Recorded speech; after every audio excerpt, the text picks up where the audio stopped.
zone a été actée par un arrêté de 1957 qui a délimité une zone de 41 000 hectares. Et depuis cette date, il n'y a eu que 2 déclassements qui ont eu lieu et ces déclassements répondaient à des intérêts publics. Le déclassement de 1972 pour la création du centre de perfectionnement de Mboro et le déclassement de 1984 pour Africa Energy. À cette période, tout le monde sait le déficit de production énergétique que le pays avait et que les autorités avaient l'obligation de le satisfaire. Pourquoi j'ai dit que c'est un écosystème? La bande des Filao a été construite mécaniquement par des hommes, arbre après arbre, sur une distance de 450 km de Dakar à Saint-Louis. Pour 2 choses. Fixer les dunes de sable et protéger la cuvette maraîchère. Donc 2 rôles.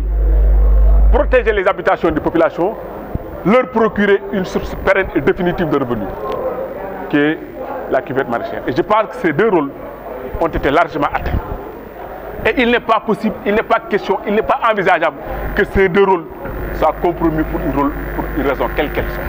Ce que le ministre a dit ne nous concerne pas, parce qu'il n'a rien dit. Il n'a qu'ajouté de l'huile, il n'a qu'ajouté de l'essence sur le feu. Aujourd'hui, on est là réunis dans la commune de Darou Khoudoss, parce qu'il y a un problème. Il y a un problème au niveau de notre zone.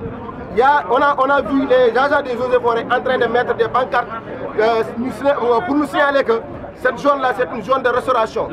Quand ils ont rencontré la population, nous les avons demandé la question à quoi ça sert ces pancartes. Nous disent que vous n'avez pas le droit d'y habiter dans cette zone. Vous n'avez pas le droit aussi de cultiver.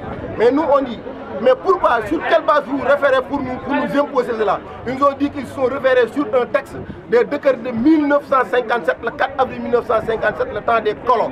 Je dis, mais on ne peut pas, nous sommes des patriotes, nous ne voulons pas qu'on nous parle, nous ne voulons pas qu'on nous parle des décrets datant de 1957. On a obtenu notre indépendance de 1960.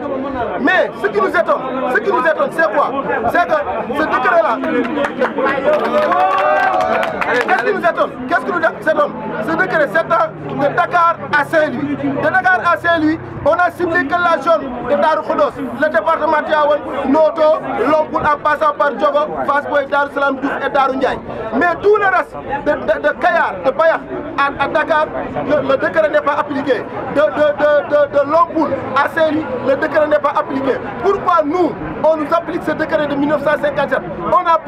On a peur qu'il y a quelqu'un qui est derrière. Qui est derrière? Nous pensons que c'est GCO qui est derrière tout cela, parce que cette zone-là, c'est la zone qu'on a concédée à GCO. C'est 45 000 hectares qu'on a concédé à GCO et que GCO doit exploiter cette zone. C'est pourquoi ils ont mis les agents des eaux et forêts devant pour qu'ils nous tabassent, pour qu'ils nous confisquent nos biens, pour qu'ils nous confisquent nos terres. Et pour cela, on ne va pas l'accepter. Nous préférons mourir que d'accepter une telle injustice.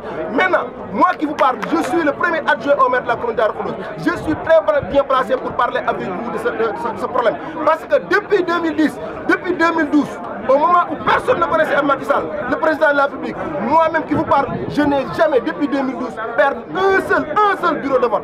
Depuis qu'on a commencé avec Macky Sall, je gagne tous mes bureaux de vote. Mais si une telle situation continue, si toutefois le président de la République ne fait pas quelque chose pour régler ce problème une bonne fois pour toutes, nous, on fera face et on votera contre le président. Parce que nous, on ne peut pas accepter qu'on nous confisque nos terres pour nous laisser vivre. Quand on part en Espagne, on nous emprisonne. Quand on prend la terre pour cultiver, on nous empêche de cultiver. Quand on veut vivre, on nous empêche d'y habiter, d'y construire. Donc nous, qu'est-ce qu'on va faire maintenant? On préfère mourir que de rester dans une telle injustice. Et alors, ce qui nous étonne, il y a de grandes autorités que je peux citer, comme Barthélémy Diaz, qui est là, son champ est là.